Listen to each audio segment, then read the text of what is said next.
సాయి కృష్ణ అనకాపల్లి. ఈయన చూడ్డానికి బాగున్నాడు, మంచి ఫిజిక్ ఉంది, అందగాడు. కాబట్టి ఏంటంటే 98 మంది అమ్మాయిలు ప్రపోజ్ చేశారని తనకు తానుగా చెప్పాడు.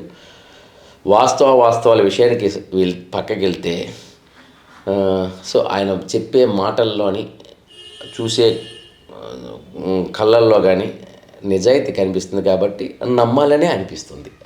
ఎందుకంటే అతను అబద్ధాలు చెప్పేంత అవసరం లేదు, బట్ అలాంటి క్యాండిడేట్ కాదు అనేది అయితే క్లారిటీ ఉంది. ఎందుకంటే ఆయన మాటలోని, ఆయన చూసే చూపులోని, ఆయన నడిచే నడకలోని, ఆయన నిల్చునే విధానంలోని. సో దీంతో ఏమైందంటే అతనికి కొన్ని టాస్క్లు ఇవ్వడం జరిగింది. ఆ టాస్క్లు కూడా చెప్పారు, కొన్ని అడగడం జరిగింది. ఆయన ఆన్సర్ చెప్పాడు. అసలు ఇక్కడికి బిగ్ బాస్కి ఎందుకు నువ్వు రావాలనుకుంటున్నావు అంటే నా నాన్న కోసం అన్నాడు. తన నాన్న కోసం ఎందుకంటే మా నాన్న గొప్పగా ఫీల్ అవుతూనే వస్తున్నాడు.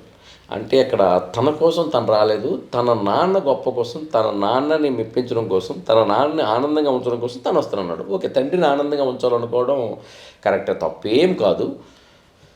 బట్ బిగ్ బాస్ హౌస్కి వచ్చినప్పటికీ కేవలం తండ్రినే కాదు కదా, ఆ రూమ్లో ఎంతమందికి ఎంటర్టైన్ చేస్తున్నాము, ఆడియన్కి రూమ్లో టాస్క్లు ఎలా చేస్తున్నాము, ఆడియన్కి ఎలా ఎంటర్టైన్ చేస్తున్నాము, మరి సభ్య సమాధానానికి ఏం తెలియపరచదలుచుకున్నాం. ఇలాంటి విషయాలపై కాస్త అతనికి క్లారిటీ తక్కువ అని అనిపించింది అనుకుంటాను, కాదు అనిపించింది. అందుకనే నవదీపుని మన బిందు గారు ఇద్దరు కూడాను రెడ్ మార్క్ ఇచ్చారు.